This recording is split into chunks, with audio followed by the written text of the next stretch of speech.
We got another short notice matchup put together here for this UFC Vegas 113 card, and it is between Javid Basharat, who was originally scheduled to take on Said Nurmagomedov. He comes into this matchup now as a minus 700 favorite as he takes on short notice UFC debutant Yanni Vazquez, who comes in at plus 525.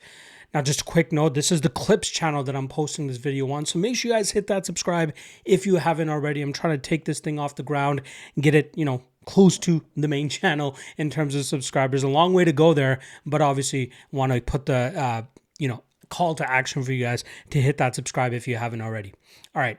Let's get into breaking down this matchup. First up, Javid Basharat. In one of the more devastating knockout losses of 2025, Javid Basharat fell victim to Ricky Simon and got absolutely put out clean.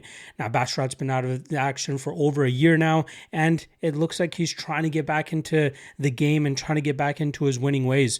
His last win, I believe, was actually in 2024 or 2023. It's been a long time. He obviously has back-to-back losses now to Amin Zahabi and Ricky Simon, but he is much better than that losing streak actually indicates. He's a slick striker with good kicks, good range management, and has a reliable grappling game if that's something that he needs to rely on, but he usually does a good job in terms of picking his opponents apart and having good enough success there.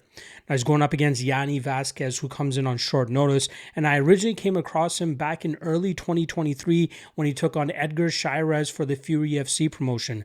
That was one of those weird circumstances where Chairez actually choked Vazquez out clean with a triangle choke. The referee didn't see it. Vazquez came back to, and then eventually found himself in a very bad armbar, got his arm just absolutely mangled. But somehow he managed to come back 6 months later and start off this 5-fight winning streak that he's currently on. This flyweight usually goes out there and finishes his opponents. He has 3 finishes, I believe, in his last 5 fights.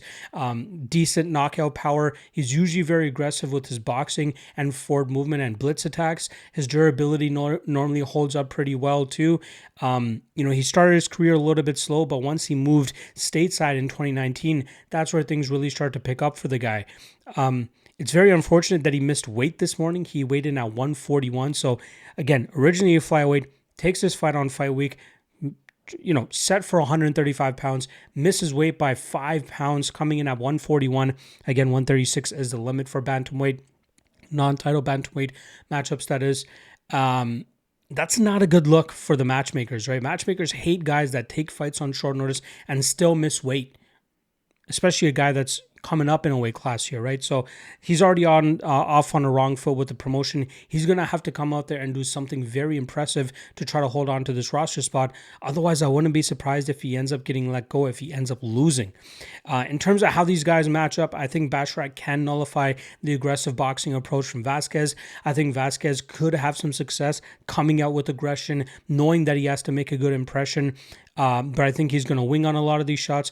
I think we'll see Basharat stay safe, utilize the jab to try to keep Vazquez at distance, maybe start incorporating some of the grappling game as well. But I'm fully expecting a very intelligent approach here from Basharat. With that said, tough to back him at minus 700, even against somebody coming in on short notice, considering the losing streak that he's on, considering we don't know really where he's at mentally and how he's going to try to bounce back from after such a devastating knockout loss like he suffered against Ricky Simon. So the pick is going to be Basharat. I'm going to pick him to win by decision, but I want nothing to do with this fight. Let's get Basharat to get his feet wet once again and then decide whether we want to play him or not. But I'm going to go Basharat and Basharat by decision.